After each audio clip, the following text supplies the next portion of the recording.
Good morning. We are going to be learning the Sikha of Chelek of Dalet Parshas Vayelech, Sikha Beis. It's quite a known Sikha because the Rabbi speaks about the idea of writing Sefer Torah, writing a Sefer Torah, and ultimately the idea of writing an Eis in a Sefer Torah, what the purpose of that is, and so on and so forth. Anyway, we're going to start off getting into the Sikha through the Rambam and the issues that are going to be discussed in the Sikha. So the Rambam in Hilchis, Tefillin, Mezuzah, Sefer Torah, Stam, as it's known, Perek Zayin Alach Aleph writes, mitzvahs I'll say, I'll call Ish Vish Mizrah. It's a mitzvah on every Jew to write a Sefer Torah, and he brings the pasuk, and he says, even if you have you have a Sefer Torah, you have to write your own. Now, if you write it with your own hand, that's like Kibla Mahar Sinai. And then he adds two more things. If you don't know how to write, somebody can write for you. And if you're Magia Sefer Torah, which means you fix the Sefer Torah and make it good, nice, and kosher. Even just one letter, as if he wrote the whole thing, because it was possible, now it's kosher. Okay. So that's one thing. I want to sidetrack for a moment to another issue and then bring them together as the Rebbe does in the Sikha. The Rosh im Psachim, Perek Yud, Semi Yud Gimel, which means Perek Arab Psachim, writes in the name of Rav Sholem min Moshe B'Chasya, Rav Sholem Moshe B'Chasya, which would put him place in probably one of the Goinim, that the reason we say Tzit Koscha by Mincha on Shabbos is because Moshe Rabbeinu died at that time. And therefore, we don't make a medrash, means that there was a shiur between the two tefillas of Mincha and Ma'ariv. It's a sort of a concept of Batei Midrash's B'Teilim. It doesn't mean you shouldn't learn. On the contrary, you don't have a shiur. A minhag Aviseinu Torah. No, they're not a communal setting. The Rosh asks, and the Rosh disagrees with him. The Rosh says it's not true. Because Moshe Rabbeinu could not have written it because how could Moshe Rabbeinu write? I'm sorry. I asked, how could Moshe Rabbeinu died on Shabbos? That it says in the Medrash, Rabbi, how was he writing Sefer Torah on Shabbos? That's the question of the Rosh. So we're going to have many answers that Rebbe mentions.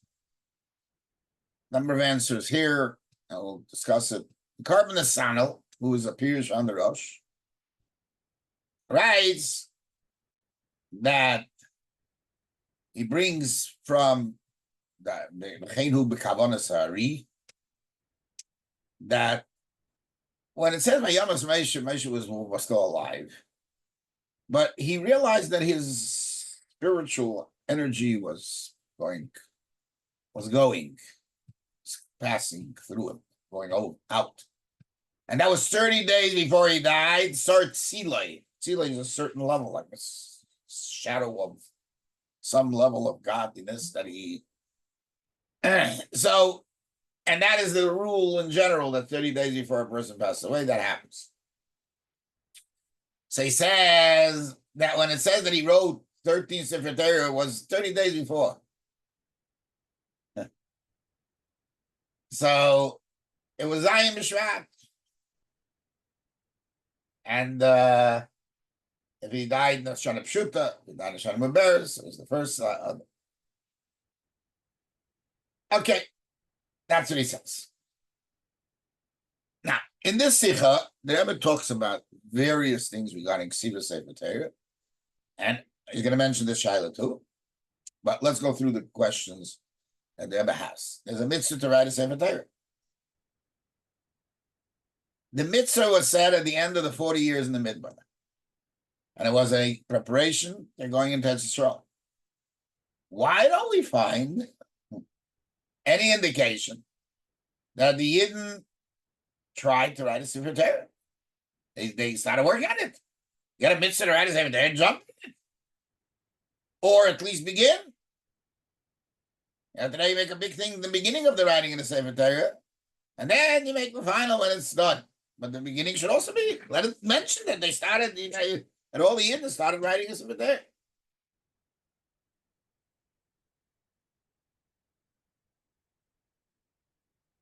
In other words, even if you're going to tell me they didn't have to finish it, and it could have waited till they went into Etzisrael, but why were they not? Why doesn't it mention that they started at least, or they were involved in it, and so forth? On a practical level, it's almost impossible to write a Sefer Torah without a lot of time. You need and a lot of parchment, and you need parchment from specific type of animals that are mutar b'ficha, kosher animals, and you need ink. All that just practice. How did that in the Midbar? It's almost impossible to say that happened in the Midbar. And everybody knew how to write. Everybody was a sefer. You know how hard it is to be a sefer. How much training you need. And not only stam a sefer, you need a sefer that writes nicely. As the Rambam mentions, Sno'alafon.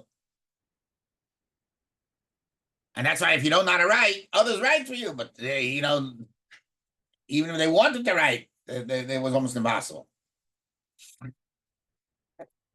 Okay. Then there is what we mentioned before. That there's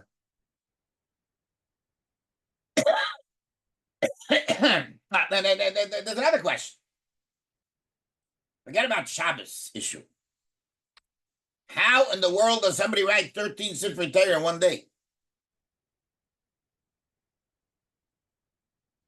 So the Governor's House says it wasn't one day, it was 30 days. It's also not that easy, but there are many answers to the Rosh's question and the question of how writing it one day. Now there's a letter of the Rebbe in the Geras HaKodesh, volume 4, 520, 924th letter. It was written to Rabbi Avram Hecht, and it was written in Tafshin Yud Aleph, Yud Tes Adoration. And he asked him a few questions, and the Rebbe responded to each one. They're very, very interesting letter. But this was one of the questions, was how did he write Sefer Torah on Shabbos? So first, he brings one answer. Now, there are various answers. Now, the answer that I'm going to give are some in that letter, some here, the Rebbe mentions here, the Rebbe mentions other places. A, Machlekes Midrasha. And what does he base it on? And all of that, perhaps that's the Machlekes of the Tanoim and Baba Basra. Famous question, Moshe Rabbeinu, right? The end of the Torah, it says, Vayomas, Moshe Eved Hashem. How did Moshe write Vayomas? So the answer can't because of Moshe, it can't because of Yeshua. Yeshua finishes Sefer Torah. That's from Yehuda's opinion. The Chemia says, and Reb Shimon says, Efshe Sefer Torah, Chosei Sachas, and he calls it a Sefer Torah? No, Moshe wrote it all. For this he wrote happily, and this he wrote with tears. Whatever that means, it's a discussion on its own. So according to Yehuda, Moshe didn't write them all together. Because he didn't finish the Torah, so it doesn't matter. And he therefore died in Shabbos. According to Shimon, he wrote the Torah, he finished it. And So therefore, he wrote it. Obviously, it wasn't on Shabbos. When was it? Different opinions. There's an opinion that says the beginning of the Stalkus was on Erev Shabbos, but he ended up dying on Shabbos. In other words, it was a process that took 24 hours. So he asks, that's hard to understand. It says, Vayikbar, so they buried him before it happened. If you say Vayomos, you understand, but how's the Vayikbar?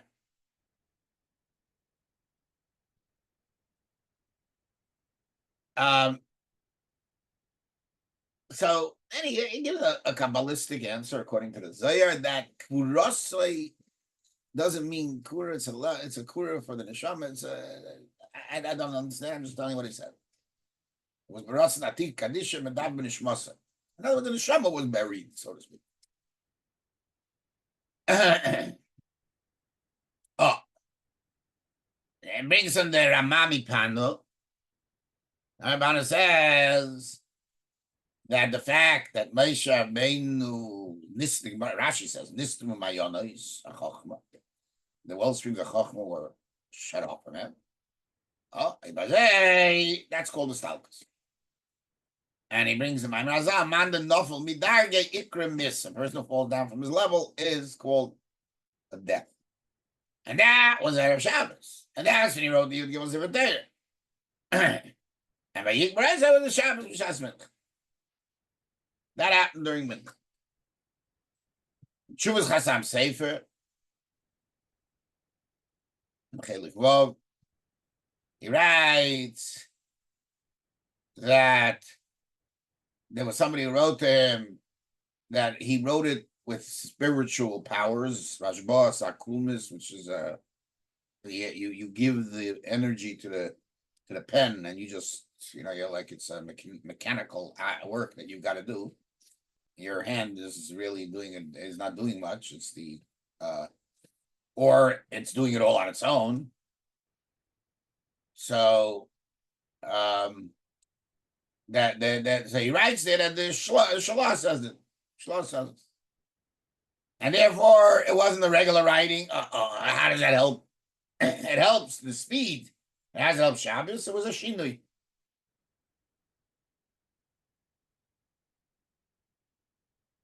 That's our he wrote it. He wrote with demois, with tears. That's also a shinui. Now, what that means is a discussion on its own. But again, it's not for our present.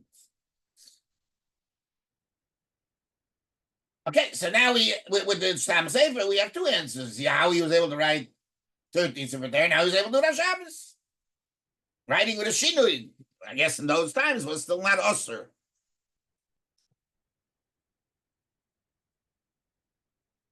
So the Rebbe says that it's a big chiddush to say that he wrote with a ness, with a miracle, and that it should be kosher. And if you're going to say that was the Eibishter's command, okay, and there's no other way to do it. So then we can learn another time that writing such a sefer Torah with a ness or some kind of, today the ness could be, with what's it called, with the Wi-Fi, you can make a miracle too, and I make it happen. Would it be kosher? Of course not. Also, he brings that in the Akdama of the Rambam, the famous Akdama to the Yad HaChazaka, which we learn, it says, "Kol HaTorah Kosva Moshe Rabbeinu Kodim Sheyamos B'Ksav Yodoi." Wrote it with his hand. And Akdama to Mishnah, he says,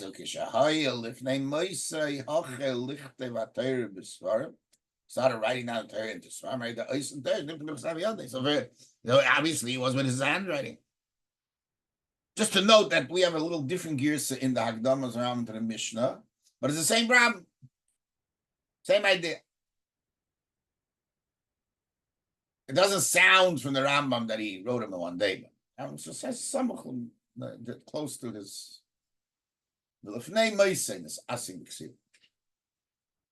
Okay.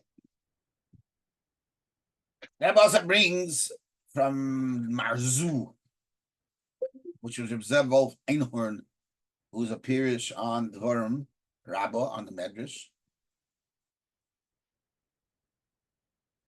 That really the Sefer Torah were written before almost everything. Every time he heard something, he wrote. But on the last day, he finished it. That means Kosa. That's when the Sefer Torah is written. Oh, and if you say that, you can even say more than that he wrote the whole Seder in the Tzav Vayelech before the Stalkos. Even though he said it on the day of his passing, but he wrote it before. You know, you can just like you write my Yamas before, you can write that before. Right? These are all to deal with the issue of speed of 13 Sefer Torah, and then the Shabbos aspect, which is also going. Okay, now let's go back, Rebbe says, to the concept of why don't we find that the Yidden wrote Sefer Torah. He wants to offer a possible solution here also. That the Yidden kept writing all the time. The whole time they were writing, every time they heard something, they wrote. And then they put them together and finished it up. He says, he writes many reasons not, but the main thing is, we don't find anywhere an indication of that. Only speaks of Moshe wrote. Okay. Here he comes up with an incredible, you say, and he says that we don't find that everybody writes, and we don't find like a daily show that they were makbid to write Sefer Torah. Today, pretty much, Sefer Torah are written in memory of somebody, l'schus of somebody. But it's not a given that every person thinks it's an obligation. Okay, so there, you'll tell me, don't stop. The rush in Menachos and Hilchos Ktanos, Hilchos Sefer Torah, famous brings the halacha of writing a Sefer Torah, and he says that, that was in the early generations that they needed a Sefer Torah to learn from. But now, what do we do with a Sefer Torah? We put it into the Aron Kodesh to read in public.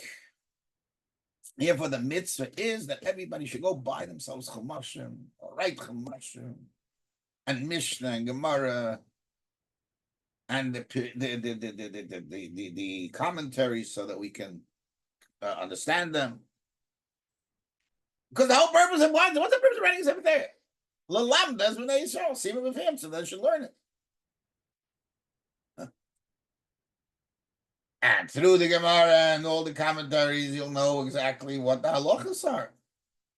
So that's what we're required to do. And the Taka Shulchan Aruch and Hilchos Sefer Torah, he writes, "Idna mitzvah lichtem chum she'Torah, Mishnah, Gemara, Beresha."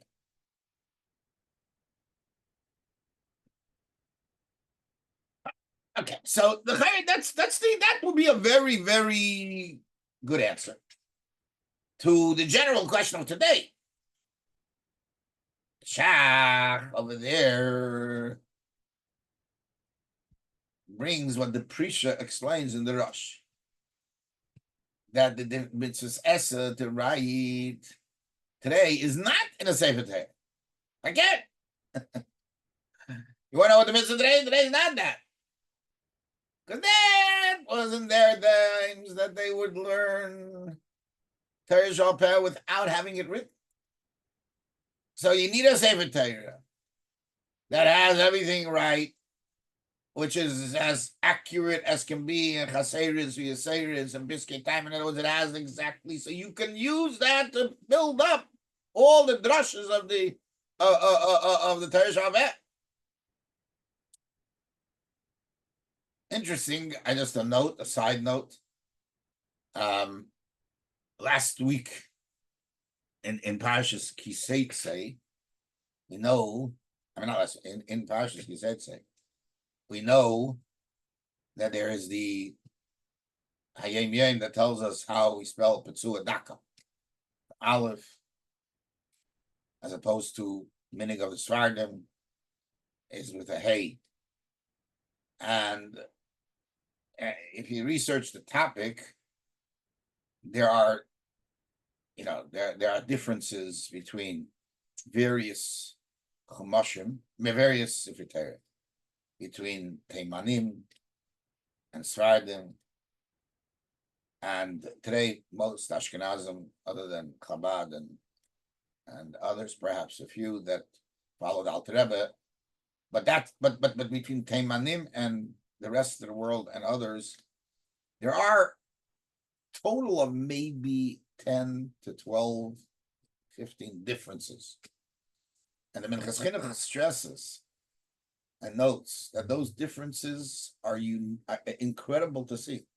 That after so many years, that's all they are, and none of them make a difference in the meaning or in the halachas that come out of it. And that's his explanation why it's not a problem.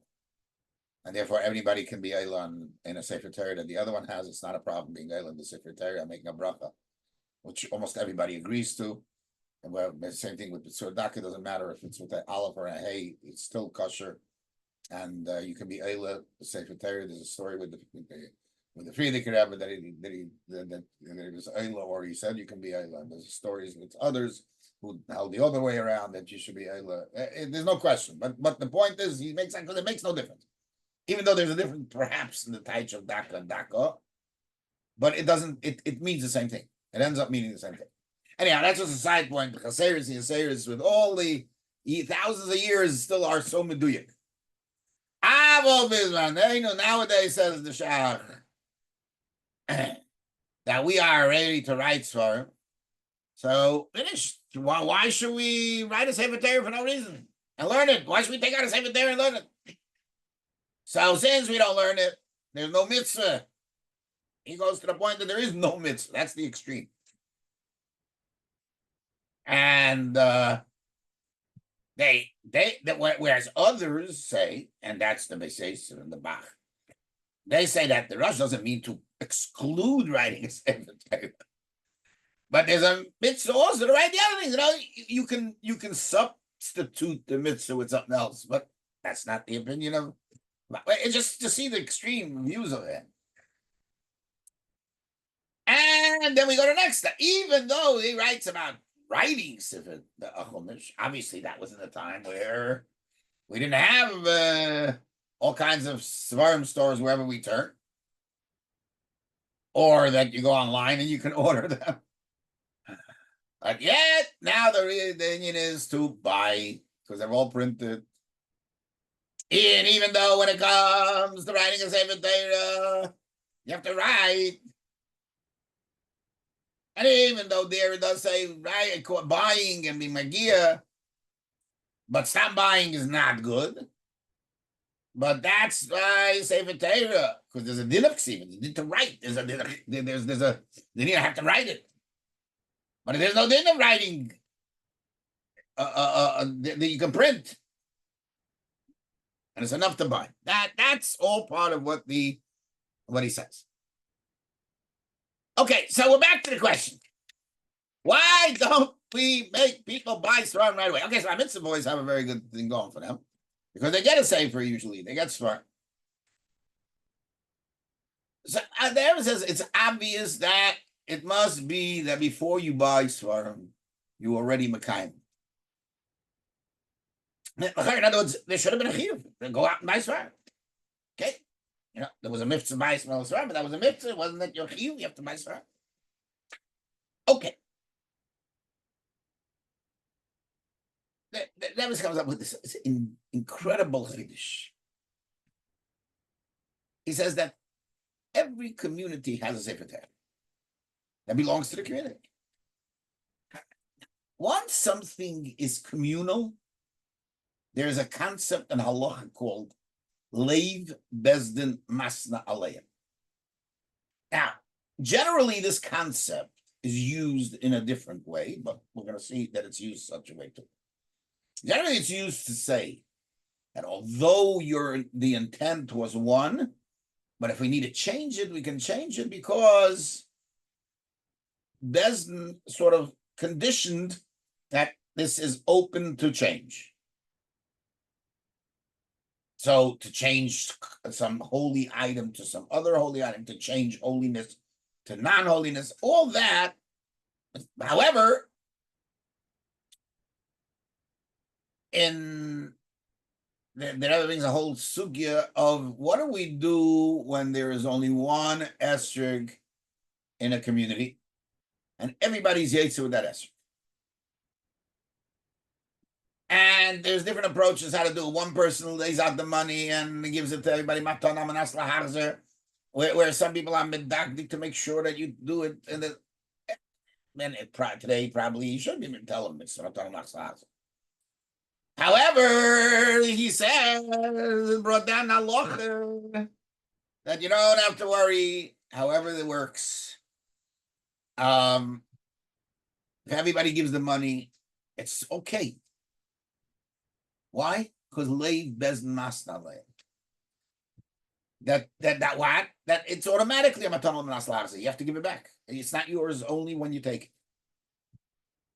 And the same thing if it's little kids, hefker bezdin hefker, and they're all totally. There's solutions to all of that. Oh, so that says through leiv bezdin masna leiv. A sefer Torah of tzibur is given to each person individually also. And then we go a step further. That since the goal is v'lamdo, and lamdo is a chiyuv on each person, but there's a maila of learning together, so maybe there's a maila of a sefer Torah written for everybody. This would be the epitome of it.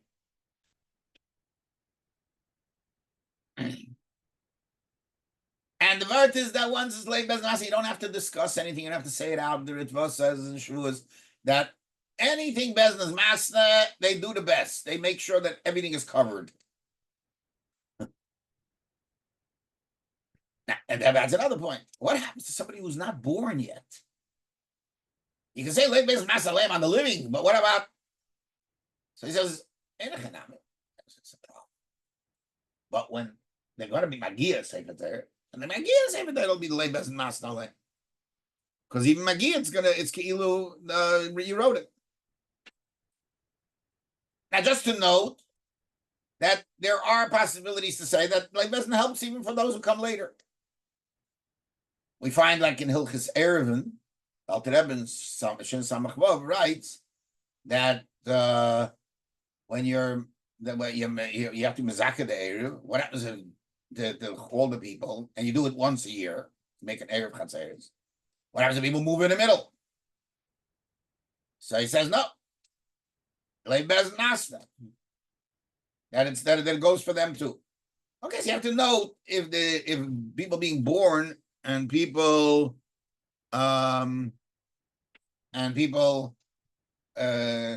living, coming in to move in are the same thing. That's a discussion for some. Okay, I'm not going to get into all the details over here. So now, based on this, good. So okay, leiv bezdin masna, but how does it become individual? That where it's all the individuals are. Okay, so he says like this. Even though you don't, there's a shutzvah doesn't work. When it comes to kriya and learning, leiv bezdin masna affects that when everybody gets his aliyah, then that sefer Torah is his. It was written for him. It's literally yours. And in order to fulfill the mitzvah of ksivas sefer Torah. Oh, so now that's the way that when Mekayim the sick was there in the beginning. The first there was no takon of kriyas hatayr b'rab, but everybody got a chance to learn in it. And Moshe Rabbeinu wrote 13 sefer Torah and gave each shevet a sefer. So each shevet was a call, right? and it became a Sefer Torah of that call. So each person, when he learned it was his. It was kind of its. Why was it done that way? It was done so that we know that this is a lechatchila to do what we're doing. We write one mitzvah, one Sefer Torah for the whole call. In a time when it's almost impossible that you should have everybody writing, it's one mitzvah for the whole call. That's the point of the sikha. Now, I don't know if my following question or discussion is really that relevant, because I've had different opinions from people that I've mentioned to. But my problem here is, if reading in the Torah, the guy who reads in the Torah is being mitzi the call, right, when he makes the bracha. So why is he different than everybody else? Everybody else has to listen to the Torah too, and they all are learning at that time. So how is it individualized to him because he's making the bracha? Okay, so you could say that's what the lay bez master, that the guy who makes the bracha gets it. That's definitely one way of understanding it. It's a special lay bez master lane. But I was thinking a point to make, and I'll do it short. I'm not going to get into the details, but there is a strong indication that the Rambam says that the idea of reading in the Torah is not necessarily, or that they read the Torah b'rabbim, is not because we want to learn Torah. Shleishu shleish yom b'leishmias Torah, right? That's what they made the takana. Because a person has a chiyuv to learn every day, and you become Torah with the Gemara says with Krishna Shachris Naris. But there's an Indian of sort of like Hakel, and there's a lot of rayas to that. I'm not getting into it now. That learn that Kriyas Torah is sort of a tzibur maimed of hearing the Torah, similar to what happened by Hakel. It's a mini Hakel. And again, it's if I have the time, I would get into all the details, but that's the Nakud. Right, so therefore, the Rambam wants to read the Rabbim, and a lot of the things the Rambam says seems to indicate that.